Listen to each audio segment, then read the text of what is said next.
Hi everybody, it's Carrie again. Okay, I have a box of Kleenex because today's message could be difficult. Um, I have, again, this was one where I really had to chronologically go through a timeline and take a lot of notes so that I don't skip over things and have to go back and forth.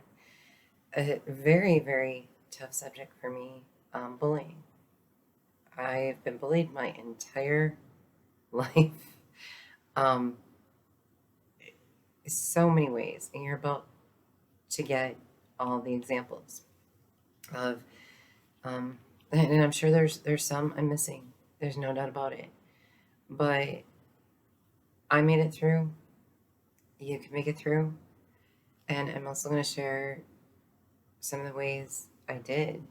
When I really had to go back and reflect on this, I brought the Kleenex because reflecting on it wasn't something I ever wanted to do.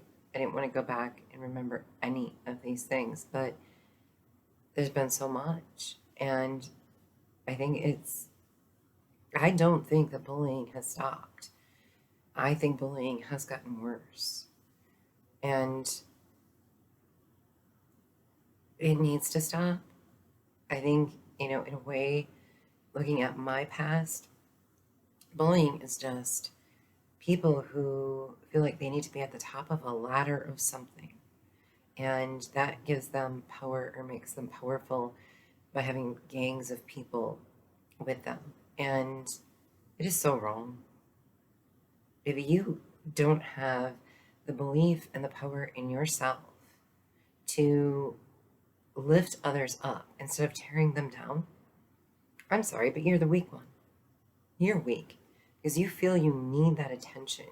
You need that power in order to be anybody. No, you don't. The person that you're bullying is a million times stronger than you, and that's why you're attacking them. And therefore, you're the weak one for even doing what you're doing. Anyone who would follow you is just as weak as you are. So I want that message put out there right off the bat. The person who's doing the bullying is the one with the self-esteem issues already, and then they transgress those onto other people. They feel they need this, they need to do this, and demean others, and humiliate others, and degrade others, so that they look like they're the good one, or they're the one everyone should want to be. And I don't know why anyone would want to be like a bully. I don't care how beautiful you are. I don't care how much money you have. I don't care how great your body is. I don't care how smart you are. But if you are humiliating, degrading, laughing at, or tormenting another human being for any reason, even if they did it to you and you're trying to do it back, you're the weak one. You are weak. And you need to sit down, self reflect, and figure out how to develop your strength, because you're the one who needs the help, not the person you're hurting.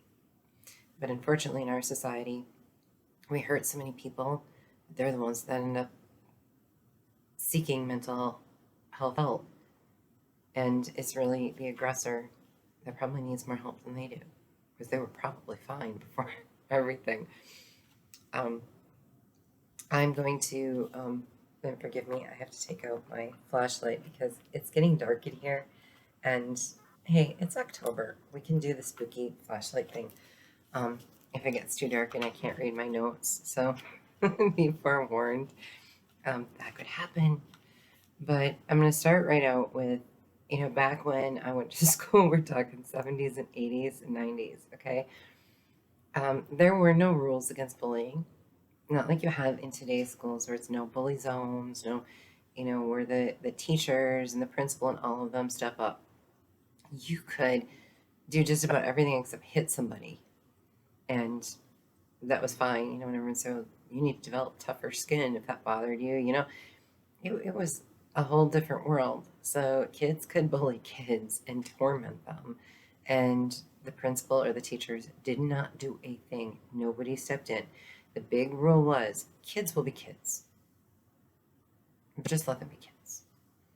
They did not realize that some of those kids being tormented were also then taking it out on themselves and tormenting themselves to the point that they would hurt themselves or they would act out in vengeance.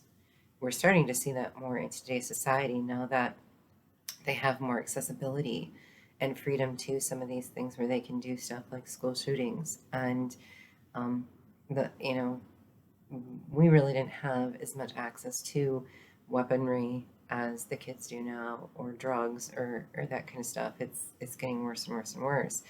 But there was no rules against it. You were bullied. It was like, well, that's just tough. Get tough skin, put a smile on your face. Doesn't matter what they say, kind of thing. Like sticks and stones can break my bones, but words can never hurt me. That was the motto we had to live by. But words hurt worse than the sticks and the stones. If you got bruises, if you had broken bones, guess what? Those healed. Those are physical ailments that you healed from. The words, they stuck in there. They stuck in your head. They stuck in your heart. They made you think there was something wrong with you. Those words never went away. They stung and they hurt and they live in that soul forever, or as long as we allow them to. I'm really hoping to try to help some young people, even people my age that are still dealing with it, to be able to find ways to get those words out of their head and their heart and heal and pray for their bullies versus wanting to hurt them. But I know I felt unwanted completely by my peers, and the adults that were around weren't going to get involved or weren't going to do anything. So I felt very alone. That was the first thing that bullying did to me, was make me feel alone, unwanted, uncared about. That, well, if the adults aren't going to do anything, then all the things the kids are saying must be true. I must be ugly. I must be fat. I must be, this terrible person. And it wasn't. I was a small child. It started at the age of 5. No 5-year-old deserves to go through that in kindergarten. As an adult myself, I couldn't watch people being bullied or talked down to. I don't know how people could watch 5-year-olds do that to their 5-year-olds and not step in and say, wait a minute. Because you're allowing them to grow up that way and think that that's okay to behave like that in society. And that's part of why our society is really messed up right now. So there are a lot of people out there, especially older people in this case, that think it's okay to treat people that way. Because so many adults let them do it. They were not reprimanded for anything that they did to other people to hurt them. But right away in elementary school, I was known as the ugly kid. None of them wanted to play with me. This was in kindergarten. Luckily, it was only half day kindergarten back then. I don't know if I could make it a full day. But I did love my kindergarten teacher. She showed me love and affection and compassion. So in a way, I made it through kindergarten, and it didn't really affect me as much then because she cared about me. She showed me, kindness where the kids were mean. So I didn't quite develop as much of a self-esteem issue right off the bat because I knew somebody loved me. And, so bless my kindergarten teacher, Mrs. Weisenberger. Wise, definitely she was. I'm pretty sure she's passed away. I unexpectedly, in a previous job, ended up on a phone call with a lady who had the same last name, and I could tell she sounded younger. And I asked her, I said, oh, by the way, do you know, and I mentioned my kindergarten teacher's name, and, because I don't know, she had told me where she lived, and I'm like, oh, well, I'm from, such and such an area, and we realized she was too, and I thought, well, maybe she knows my kindergarten teacher, and I do believe it was her aunt or something, and she goes, oh, yeah, she was, and I believe she told me she had passed away, but it was terrific, just randomly on a work phone call in customer service realm, I came across this wonderful woman's niece. And we were able to share some beautiful memories. I mean, I was only 5, but I loved that woman to pieces. And I definitely felt, she was older when she was teaching kindergarten too. So it was beautiful, looking back on that to reflect how much she really loved those 5-year-olds. And I certainly hope kindergarten teachers nowadays feel the same way about their students. Um, you have a lasting impact. I am 51 years old and I remember my kindergarten teacher very dearly. So if you're a kindergarten teacher out there, you are making an impact on people's lives. Don't get frustrated. I know it's hard. They're little and they want to do things their way, but you make one of the greatest impacts in their lives. So God bless you, okay? And keep loving those students. And in first grade, that's when I learned who the popular girls were. Already by first grade, we had cliques. And Laura, that's the only name I'll give, I won't say her last name, was the girl in our school who had, I don't know if her family was wealthy or what, but she was the one, if you've watched any previous videos, where I said she's had this box of acrylic crayons that had 64 or something in it. And one day she had to share them with me because I had no crayons going to school. And she had to share them, and she had this fit because I used too much of her black crayon, or I made it flat instead of sharpened. And she had a crayon sharpener in the back of her thing. I mean, it wasn't like this is a big deal, but at the time, she just outcast me in the class and had this fit. And then none of the kids really wanted anything to do with me or talk to me because she was the one that everyone wanted to be friends with. And she clearly hated me because of a black crayon. Okay? I'm not joking. From a black crayon, I was stigmatized from that moment. And it stuck. It stuck for 5 years. Okay? That people couldn't be my friend because Laura didn't like me.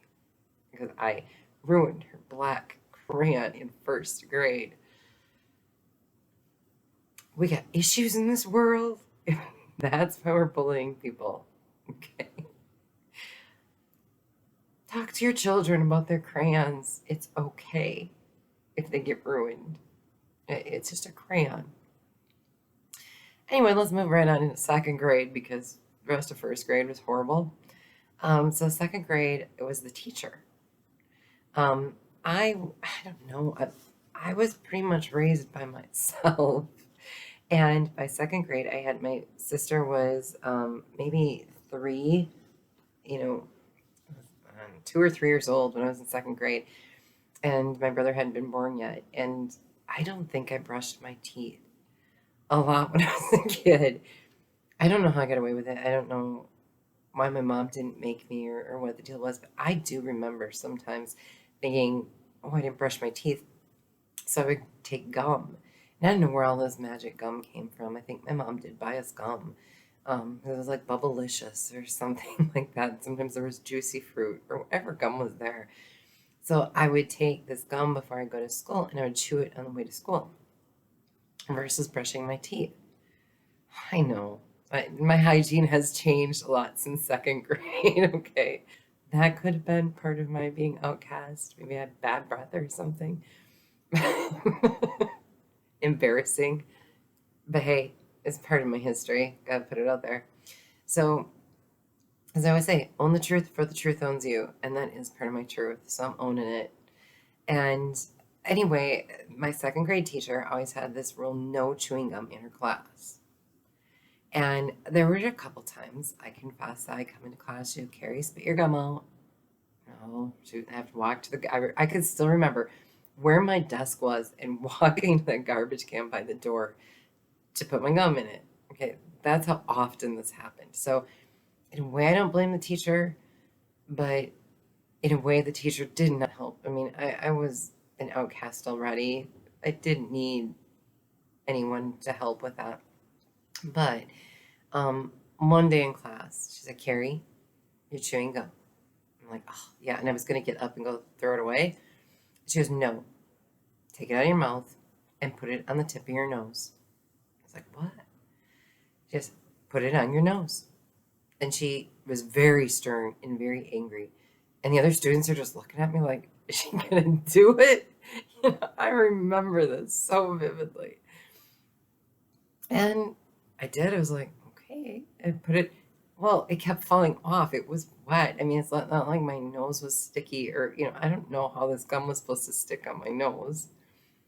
But it kept falling off and I put it back on. And the students around me are laughing. And I was humiliated at the time. I'm laughing now because I can picture it from another student's perspective. But I was humiliated and wanted to pee my pants.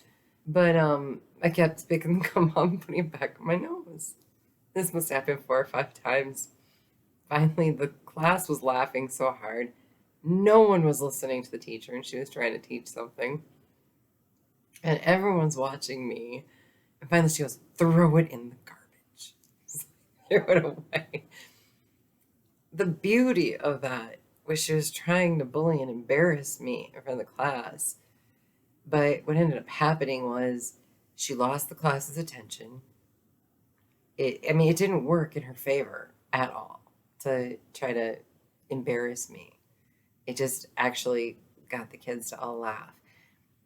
But internally, it did do something to me. I was humiliated. I mean, I do remember the feelings I went through. I'm laughing at it now because it's the easiest way to cope with it. But in that moment, I mean, I wanted to crawl in a shell, just hide and die. And every day I saw that teacher after that, I was terrified. Am I doing everything right? Am I doing everything right? Am I, and it builds a, I'm not good enough. I've got to try harder. Oh my gosh, what is she going to do if I get a D on a test? Is she going to call me out? Is she going to humiliate me some more? Is she, and I really felt this teacher hated me with true passion. So I ended up, developing huge fears. And, that was just second grade. By third grade, that was a good year. Third grade, I did develop a friendship. There were a couple other girls, but there was one specifically. Her name was Linda. And she would spend time with me at recess. We'd swing, we'd do the clapping, hand clapping game thing, jump rope, all of these types of things. And, we had a great time. And I finally had a confidant. She liked to write like poetry and things like that. I didn't try writing till like fourth or fifth grade. But then we would be able to write and share stories. And she was very shy, super shy. Just like by that point, after second grade, I was extremely shy. I didn't really want to talk to anybody. And I finally got a friend, somebody that would talk to me and spend some time. But it took till third grade to have anybody in school that I could feel comfortable with. Fourth grade is Halloween of fourth grade was my torment. And of course, I loved Wonder Woman. She's just the greatest superhero of all time for me. And so Halloween came and we could buy these cheap, like $5 costumes that were just plastic with the little mask. And I got Wonder Woman. Well, the most unpopular boy in our class, his name was Ted, dressed up as Batman. And of course, everybody else had homemade things, like they were dressed as kittens and mice and lions and whatever. I mean, their families went all out. You could tell who the poor families were, that we just had these cheap $5 box costumes, right? You just went to the grocery store and got it. And so I was Wonder Woman, he was Batman. Nobody else really matched the theme. And of course, it worked out that the two underdogs in our class, two ugliest kids, here they are trying to be superheroes. And it just, that stigma stuck that, oh, you two are together, blah, blah, blah. Ted, I bet you grew up to be a very handsome, wonderful person, and I am so sorry. But at that point in time in life, I did not want to be associated with you, just like I'm sure you didn't want to be associated with me. Right, goes both ways. We probably both grew up to be extremely attractive, wonderful people, so note to self. We were the real winners, and we were the superheroes, just disguised in different costumes. But sorry, Ted, we had a rough year that year after Halloween, and Like Valentine's Day was always terrible in school. No one would give me a Valentine. We had our own little boxes, and I'd get mine and everybody would get a Valentine. There were a lot of kids that would skip me. I had a limited number of Valentines. They were mean. They were terribly mean, and you knew why they were skipping you by that point. You very, very unwanted, very didn't want to go to school, didn't want to be around people, didn't want to talk to people, and it wasn't getting any better. By fifth grade, I ended up well, everyone realized I was having these seizures. They weren't shaking seizures, they were where my brain would kind of stop, it would function, and I could walk and talk and do whatever, but I would mumble and not make sense and do weird stuff. Like if I was to say I have to go to the bathroom, um, I maybe didn't have to go to the bathroom, but I would go like outside or something instead of to the bathroom because I thought that's where the bathroom was. Or like my brain was not connecting on all levels. It would have these mini like seizures, which nobody could really tell. But then I ended up developing mono. Um, actually, I got mono in sixth grade. So in fifth grade, though, the seizures started happening where I was missing time. So even with my friend Linda, there was one time in class where apparently the teacher called on me and I was so nervous that I started having one of these mental seizures. And when the teacher asked me for the answer, I mumbled something really weird. And Linda would be like, at recess, she was like, "Why did you say what you said?" I said, "What do you mean?" "Oh, and the teacher asked you that question." I go, "Well, I can't remember. What did I say?"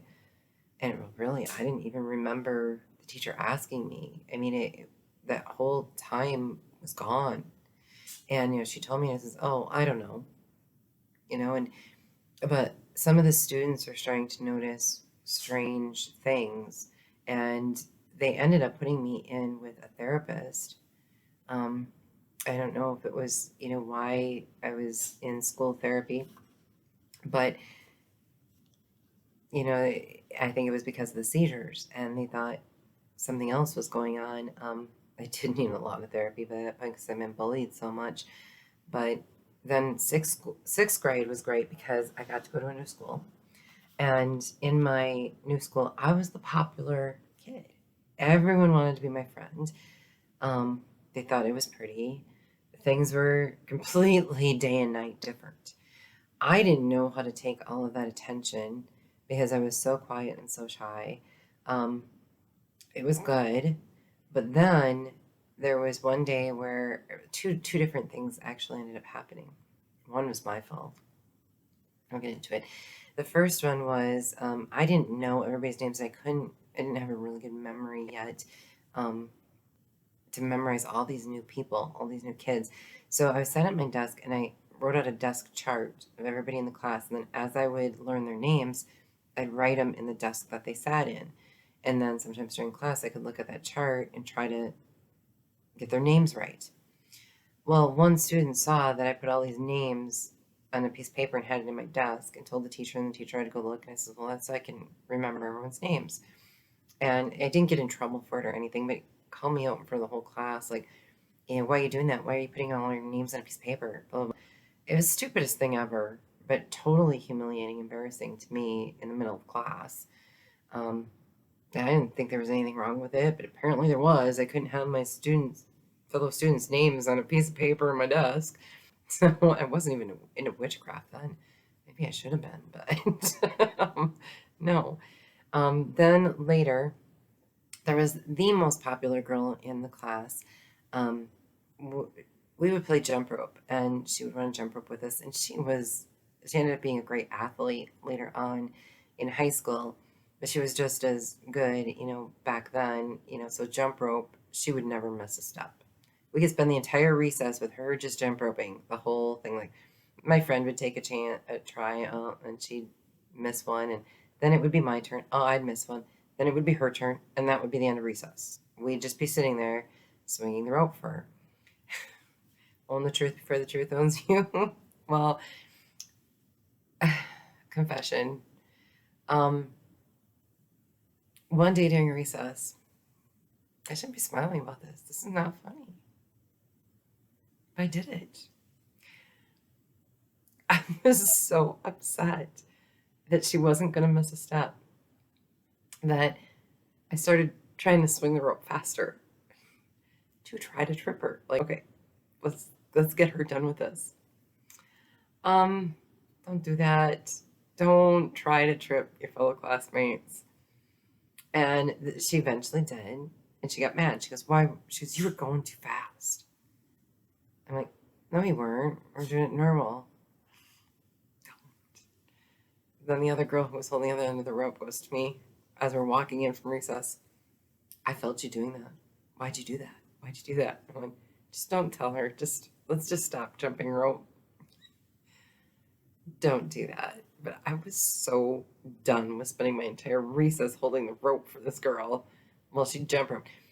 After a couple minutes, just go, okay, well, who's next? But there was no consideration for anybody else either. I'm not justifying my actions. Okay? I was wrong. Do not do that to people. Okay? So, kind of earned her dislike from her through the rest of school for that reason. That was my fault. I deserved it. It's okay if she didn't like me. She had every right not to. But anyway, then I ended up with mono and had, that's when they discovered I was having a super grand mal seizure where I was out for days. I was in the hospital for 2 weeks. Then it also came down to they wanted to know, they didn't know, where the seizures were coming from, so they thought it was drugs in school. And yeah, this boy named Sylvester brought these sugar cubes, and I said, well, I had one, but it was just a sugar cube. Then, police were interviewing, I guess, in school and the whole 9 yards, and then I was kind of like blacklisted from that point because, I turned Sylvester into the police, and I didn't, my mom did. But the doctors were asking me, did you eat anything or do anything different? Blah, blah, blah. Well, I mentioned the sugar. I'd never had a sugar cube in my life. So I mentioned it. It didn't mean I was trying to get Sylvester in trouble or anything, but it happened. And I mean, if it's going to happen, it's going to happen to me, or I'm going to do it to myself, one or the other. But so then that was the end of my popularity in 6th grade. I was like, yeah, can we just move to another new school? Because I've kind of ruined this one already. And part of it was, health issues and different things. But yeah, that was done. But then we got to middle school, which was the worst. I may end up doing this in a 2-part video, but only because I didn't realize this was going to be so long and we're already at 27 minutes. I will finish middle school and I'll probably start high school and do the rest of it in the next video. There's a lot more to go, a lot more bullying, but this is where the bullying gets bad, really bad. So in 7th and 8th grade, we get a new boy that comes to our school, and his name is Scott. And Scott was apparently expelled from his previous school, so he had to be bused in special to our school in a neighboring community. And through the process that he was shorter, and I don't really know how to explain him, but I think the only thing I really remember is he was very short, and I always thought, well, he had a complex because I was a taller girl. I'm 5'9" now, but I was even taller in 7th and 8th grade, and during that time, he just pegged me out and decided, middle school is at a different school as well. So we were out of elementary school and we were in a portion of the high school. And so it was all new school. Everything was new. School year had started barely a month in, and this kid comes to school and he eyes me up. And all of a sudden one day, as we're going down, there was one hallway that the 7th and 8th graders traveled in, and our classrooms were there. The rest of the hallways were all high school students. So that's how they separated us from the high school. But as our school is like a big square. So one hall was 7th and 8th grade. The other 3 halls were high school, except for the gym, which was right at the entrance. So that was all right there. It was organized pretty well. But as we're walking in the hallway from one class to another, he starts screaming, "Everyone get out of the way. The black fly is coming." No, I had glasses, like I do now. I had straight, long, dark hair, jet black hair. I didn't wear any makeup. I was never allowed to wear makeup all through school. Um, I didn't do anything special with my hair. I had bangs and straight hair. Um, Apparently, that made me look like a black fly. I don't know where that came from. I had never even had a conversation with this boy. I did not know this boy. But it was real easy to tell because he stood in front of me walking backwards, screaming this. And um, if you hear my cat sneeze, she's getting a little bit of a cold, so I apologize. And she's probably going to want to come up and sit by me. She's not feeling good. But anyway, this went on for weeks where um, it was constant, this between every class, and students would literally, as I was walking down the hallway, step out of the way, and I had this complete open path to wherever I was going. Teachers were standing because there was such a commotion in the hallway. Teachers would come out to their door and stand there and they'd look. I would look them right in the eyes with just tears always building between every class. And they'd look at me and I could see the sympathy. Never once did they tell the student he had to stop. Not once. Every teacher heard this and saw this. The principal knew about it. But they said, kids will be kids. I just gotta let him get it out of his system. Well, it tormented me. From that moment on, nobody wanted to be my friend. Even after what happened with him, it didn't change anything.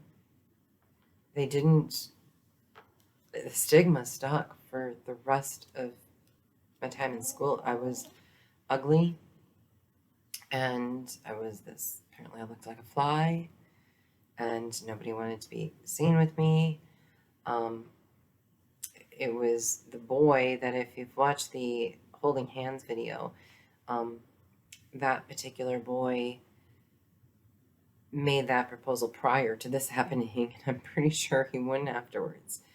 It was that bad. However, nobody would do anything. I waited for my golden moment, and I did get a golden moment. It was in science class, and our science teacher had to leave the room.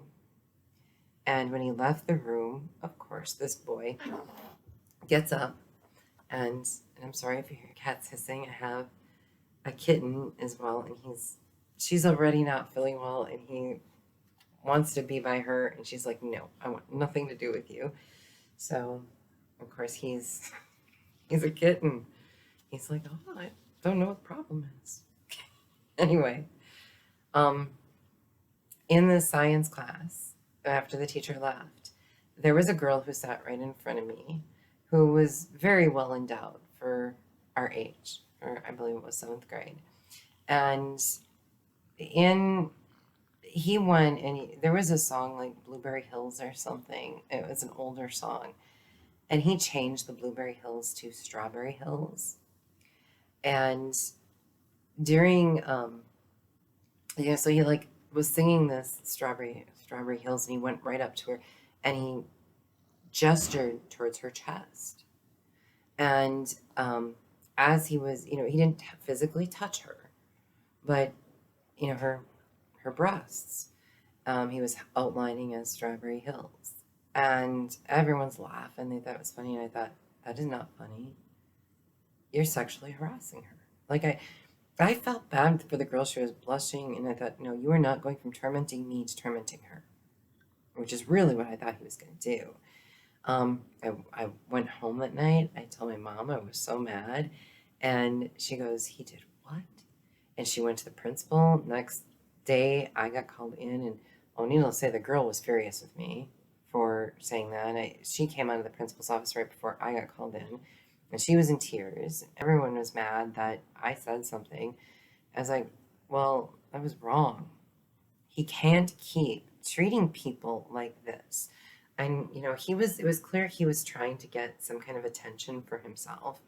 And by tormenting other people, um, he was able to get all that attention. And he was trying to do it with people that he thought there'd be no retribution for. So I don't know. I wasn't going to deal with it.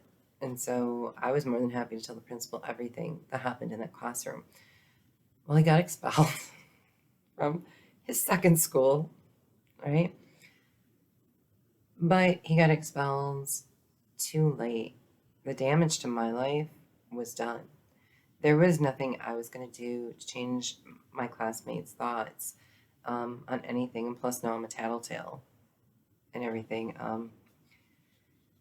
I don't feel any regret for writing him out about what he did in class because he was an awful person. I have looked him up since because people probably are like, well, wouldn't you want to know what happened to him? And I actually sympathize for his family. I'm praying to God he's changed as a person because I do see that he has a wife and children and he's got one child that's severely disabled. And the way he acted in school, it would be really sad if he treated his own child that way. So um, I don't know. I didn't go any further than that, but to find out that information only because I was curious as to what ended up happening with him. That summer, though, was a fabulous summer. There was cheerleading auditions, and I had practiced my heart out. And luckily, the auditions were not based on popularity; they were really based off of skill. And I had enough gymnastic abilities. I could do the splits and all that kind of stuff that I actually did get to be a football and a basketball cheerleader. Um, so over the summer, then we were able to practice, and the next school year, starting my freshman year, I was going to be a cheerleader, and I was super excited about that, and couldn't wait to get that going. I will go into my freshman year here because it ties into my cheerleading, and though the stigma had stayed, I wasn't popular. I didn't have any friends, at all at that point. I was a JV football cheerleader, but one of the things that I had done is being a cheerleader drew attention because on game days, you would have to wear your uniform. So I had my uniform on, and I would walk past, in order to get to one class, I had to walk past the, I don't know, called the chapter one or special ed room, is what it was kind of called, where the learning disabled kids went to one classroom certain times a day. And a couple of them would come out when they'd see me in the hall, and I would talk to them. And they learned my name. And so then after a while, when they would see me, especially in my cheerleading outfit, they would say my name, and I'd be like, oh yeah. And I talked to Mike, are you coming to the game tonight? And, they'd be like, well, no, a lot of them wouldn't. Well, eventually they did start coming to some of the football games, and they would ride the bus to the away games, and the cheerleaders would sit in the back. And I would oftentimes let them sit back by me, and because they just thought it was the greatest thing that this cheerleader was giving them attention. And I knew what it felt like to feel disabled in a way, nobody else wanted to be my friend, and I had a heart for them, so I was their friend. And boy, they thought, I hung the moon, for some of them. So then I started realizing early on in my freshman year that there were other younger kids that were also going through some of the things that I had gone through, and they were being isolated and left alone. So when I would see them on the school bus or, things like that, I would purposely sit with them. I would make friends with them. And being older and being a cheerleader definitely helped because they thought I was somebody. Okay, they didn't need to know that the rest of the high schoolers thought I was an outcast. They thought I was somebody, and I was paying attention to them. And for me, even that made it a beautiful thing because it helped them with their self-esteem. And I didn't want them to feel the way I did and feel so alone all that time. Little did I know um, how I was helping other students that were already being bullied without actually standing up for them, so to speak, just by being kind of a mentor in a way. Helped a lot. Um, However, there was, when we got to the basketball season, things didn't go so great. The football players were good to me, but the basketball players not so much. In my algebra class, the basketball coach taught algebra, and in my algebra class, there was a lot of the basketball players. Um, Towards the first game of the season, I'm in my cheerleading uniform, and I'm sitting right next to one of the shortest basketball players on the team. Needless to say, his name was Bob. Uh, he was one of the smartest guys in our school, but apparently also one of the dumbest, if you ask me, because he stood up in class and told the coach in front of everybody, if she cheers tonight, we're not playing. We've decided we won't play. And I remember looking at him like, what? The whole basketball team decided if I cheer for your game, you're not going to play? Like, who even has that kind of discussion? I had gone a whole season cheering for football. Why can't I cheer for you guys for basketball? You're supposed to be focused on the game, not the cheerleader. The teacher stood up, looked at him, and just said, sit now. He sat down, and that was the end of that. Nothing happened. Needless to say, my grades were already dropping. I was having a rougher and rougher time in school. And, because of my low grades and what had happened in that class, I quit. I stopped going to practice. And the first couple games, I did not go to the game that night to cheer.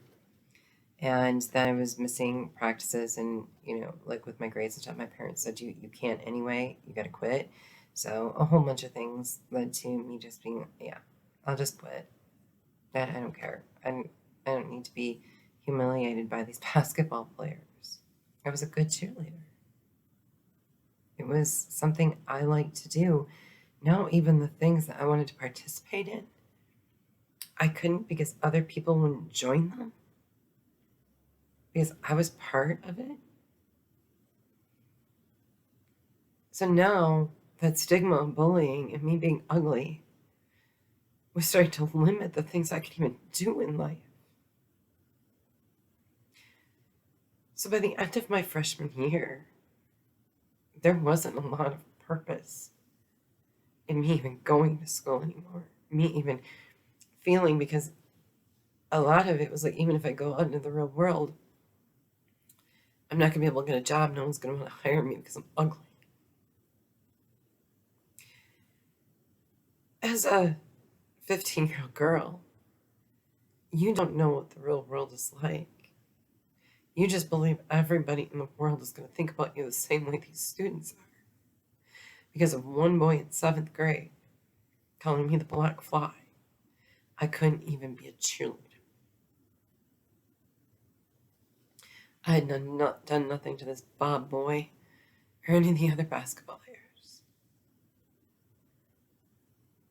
For him to stand up in a classroom of people and say something like that, and I think about it now, is appalling. Disgusting. And he should have been benched from the team for even doing something so horrible to a classmate. But nothing happened to him, but I also wasn't told that I had to quit. Doesn't really pay to cheer, though, when they don't want you there. But my sophomore year, I finally made some friends. I was willing to be friends with anybody. Desperate. I had committed a crime to have a friend at that point, and these people who were my friends ended up not being the best of friends. but they kept my mind off of thinking about death all the time. By my sophomore year, I was thinking about what my tombstone would look like. What would the word say? Where would I be buried? No joke. Those are my daily thoughts. How could I die? I even one time went outside in the middle of winter with bare feet in the middle of the night when my family was asleep, sitting outside as long as I possibly could so my feet were numb and I could barely walk, praying I'd get pneumonia and die. It wasn't suicide necessarily that I was thinking of at that point, but I wanted death. How can I die? I don't want to be here anymore. I can't do this in a world that doesn't want me. Here, my parents didn't want me. The teachers wouldn't help me. My classmates didn't want me around. And every day of my life, I'd get up knowing that was how my day was going to go. But I tried. I tried with a clean slate every day. And it was hell on earth by the end of the day. One example was, didn't do anything to anybody on the bus, but there was this girl named Rhonda who was a neighbor that lived about half a mile down the road. And this was my sophomore year. We were getting off the school bus, and she sat at the very back seat. I sat a couple seats ahead of her. I stood up, and I'm getting off the bus to go into the high school. And all of a sudden, bam, something hit the back of my head that caused my neck to jerk so bad that for days, I probably had whiplash. For days, I had a really bad headache and a neck ache, and I was in a lot of pain. I didn't tell my parents. But once we got into the school, then these few friends that I had, they saw, and they're like, we gotta go to the bathroom. You have gum in your hair. She hit the back of my head with a piece of gum in her hand so hard that we literally had to cut hair out of my head, leaving a slight bald spot because she made sure that gum was going to be right to the friggin' scalp. I didn't do anything to her. I didn't even have a conversation with her. I didn't know her. Why was it so funny to do something like that to me? What was the point? The point was that everyone else around them, ha ha ha ha ha, could laugh. I was supposedly the weak one. I was the victim. I was the brunt of everybody's joke. I didn't do anything to anybody. I was just trying to get through the day. Every day. Being a constant joke to hundreds of kids. Everybody felt they could do something to me. And I didn't have a single adult that gave a crap about what I was going through. But I learned to start singing and I spent so much time with music. And that is what got me through my sophomore year. And I also learned that in the basement of our house, the acoustics were really good. So I'd go down and I'd practice my singing. And I would just fall in music. And it got me through the rest of the night. And it got me into the next morning. And it got me through the weekends. So, a lot of people who know me in the music world know that when I say music saved me from death for several years, it did. It did. And music is my passion. I really love it. But, and I found out also that year I couldn't get my driver's license because of the seizures and I was on a medication. And when I was from 12 to 16, 12 to 15 because I was 15 and a half when I got my permit. And we found out that I couldn't take the driver's test behind the wheel until I was off meds for like 6 months. And I had never had another seizure or mind, time missing or anything like that since I was on these trial meds they put me on when I was 12. So I went off them at 15 and a half. And shortly after my 16th birthday, then, I think I was 16 and a half when I finally got my driver's license, the doctor signed off because even off the meds, nothing happened. So we don't even know if it was epilepsy or not, or if I grew out of it or what the deal was, but nothing like that happened in my childhood ever happened again. I've never taken meds for it. But that was tough, knowing that I might not get a driver's license then too. So Yeah, as a sophomore year was a rough year, but by my junior year, I started skipping school. I could write notes in my mother's penmanship, and my mother had always made it very clear to the principal that they were never supposed to um, call her at work or anything. They had to accept notes because normally the parents would have to call in, but they made this exclusion for her, and, and she can write notes like write exactly like her, and I did, and they found out many years later when they went to talk to the principal about my sister, and they pulled out the wrong file. They had my file instead of hers, and my parents were going through all these notes.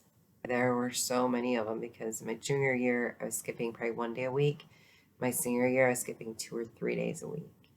I would always have a note, and all those notes were in there, and there was a lot. My parents were like, "We didn't know you missed that much school." I still graduated. I was still smart enough to be able to pass the tests. It wasn't, there was a lot of ways I didn't even need to be there, to be honest with you. But the bullying was the reason. I just didn't want to be treated like that anymore, and no one else would do anything about it. So just not being in school and not getting the education that I deserved was what I had to do to mentally save myself. Um, but did end up renewing my permit. I did not get to go to junior prom. Ooh, no one wanted to go with me. I can imagine that. Um, but then I also had speech and drama classes, which apparently when I gave my speech, which was the irony is my speech was on rape and rape statistics. 2 years after that, I was raped. Lost my virginity to rape. So, I mean, the irony of that was what my speech was about. But when I was in speech class and I gave that, even the students were like, that was a good speech. And the teacher was like, "You've shocked me. You were the quietest person in class. And that was a really good speech. You stood up there." And she goes, "You should be a public speaker." And I'm like, "Oh, gosh, no."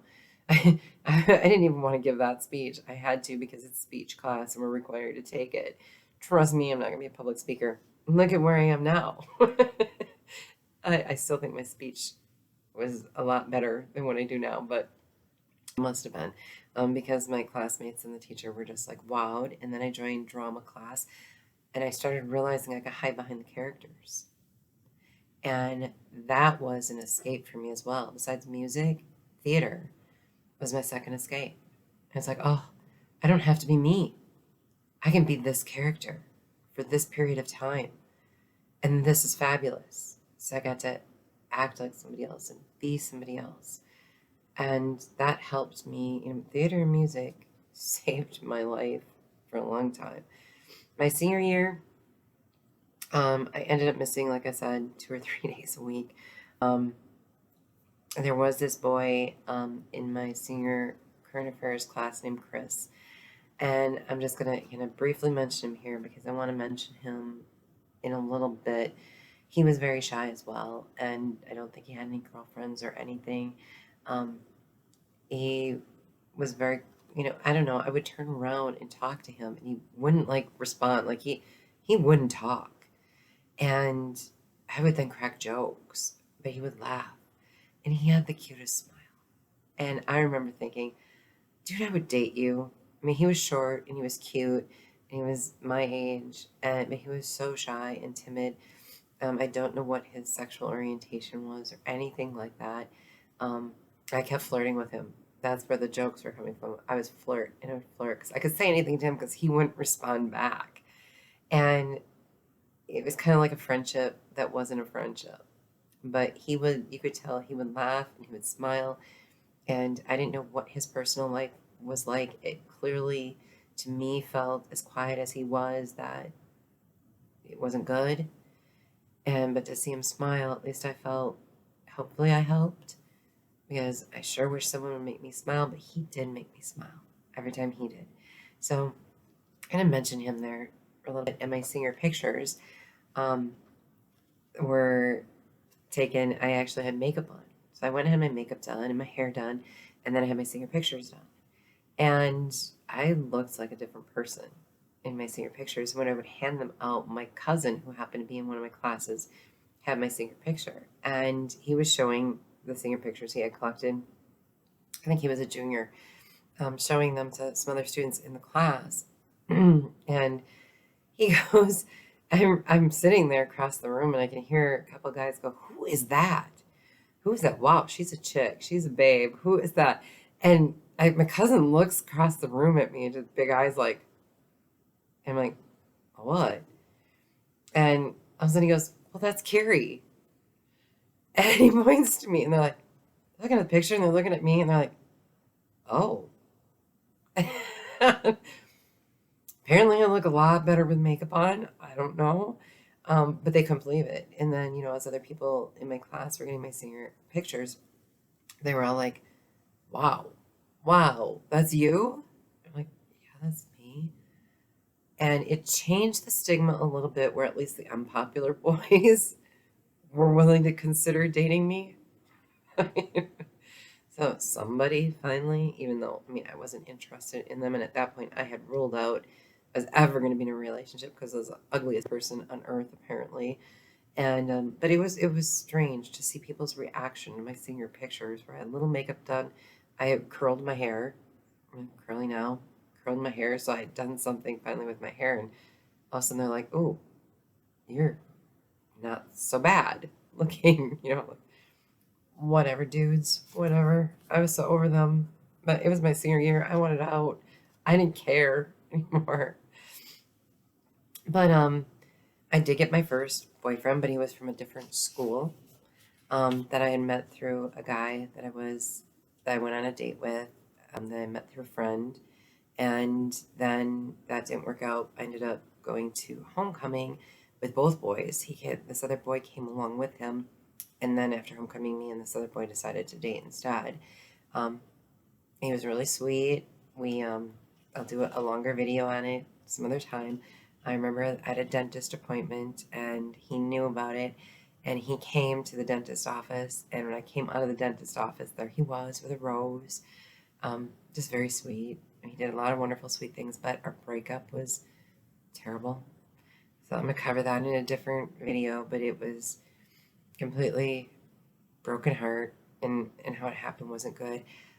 I also got caught shoplifting that year. Um, I ended up with trying to commit suicide my senior year. The reason I kind of brought Chris up is because I was thinking of the suicide that happened right after my shoplifting. After I got busted for shoplifting, I tried to kill myself, and it was because life was going to go right back downhill. Any progress I made, now is gone. Forget it. My life's over. There's no point anymore. Yeah, it was you'll have to watch my attempted suicide video to get more of the details on that. But I mentioned Chris because years later, a friend of mine had gone to a class reunion about 10 years ago. And she said she was in the bathroom, and there was another girl who had been relatively popular in school that was in there. And her and this girl that I'd been friends with in school ended up mentioning to another girl that Chris had killed himself. And this semi-popular girl came up to the mirror supposedly to wash her hands and said, "Big deal. Who cares about him? Nobody did then, nobody does now." And I'll tell you what, it's a good thing I wasn't there. I know I would have clocked her. She'd have been out. They'd had to call an ambulance. I'd have been furious. Because you know what? Nobody did care about Chris. And I might not have succeeded in killing myself. But I'm sure upset that he did. He was so quiet. And I would have dated him. I'd have been his friend forever. I don't know what his backstory was, but I bet it wasn't good. And for somebody, after somebody commits suicide, to say something so horrid I'd have no problem going to jail for hitting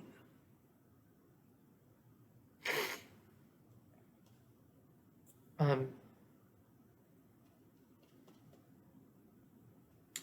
I'm going to talk more about Chris in the suicide video. But please have a heart. Have a heart. That is a god awful, terrible thing to say about somebody who killed themselves. That she didn't even know. She didn't take 2 seconds to get to know him. I didn't really know him, but I tried. Somebody like her has no right to say anything. She'd have been better off keeping her mouth shut. But after my suicide attempt, things were different. Students were different. They treated me differently, like with kid gloves, like, oh, gotta be nice to her. But that didn't help much. One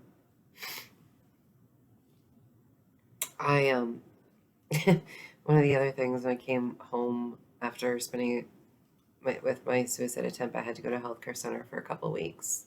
And in those couple of weeks when I came home, I know things were so bad in my home that when I came home, I wasn't allowed back in the bedroom I shared with my sister. I was given a bed and a dresser and no lamp in the basement, which was unfinished. It's just concrete and wood rafters. And I had to go up the stairs, shut off the light, and walk all the way down the stairs to the bed in pitch blackness. I wasn't even given a flashlight. Okay, it was that bad. And my mom and dad were like, well, we can't, because of what you were going to do, we can't put you with your siblings. Like if I wasn't suicidal before, now I'm living in a damp, dark basement. Yeah. Geez, go me. There's just so much zest for life. I mean, it's like they wanted me to kill myself at that point. My brother, I remember, opened the door, and his response to me was, not welcome home, not I missed you. He says, I wish you were dead. That was my greeting home. My 8-year-old brother opened the door. He goes, I wished you, it was either I wish you were dead or I wish you had died. One of those two. It was something like that. I'll never forget it. It was like, you're 8 years old, you have no idea what you're talking about. I didn't blame him. I knew my parents made life hell at home because I wasn't there to protect my siblings for 2 weeks. And I was a problem now. And I'm sure it was really bad in that house. We'll go through that a lot more later. I'm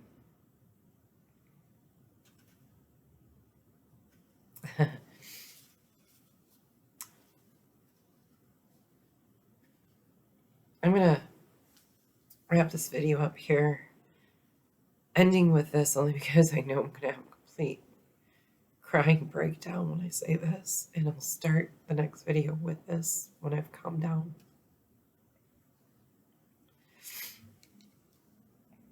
I also found out when I got home that the neighbor boy who rode our school bus and was in 4th grade, and he was geeky and missing all kinds of teeth and just, he had jacked up teeth, so to speak, and big old bottle glasses for 4th grade. He was picked on terrible. I would sit with him sometimes on the bus. His name was Dale. And I tell Dale he was my little buddy, because I knew he was being tormented. There's been a lot more of my suicide video about this, because the 2 weeks I was gone, Dale killed himself. He was a 4th grader. I was a great influence. Okay. Still to this day, I can't talk about it because He looked up to me.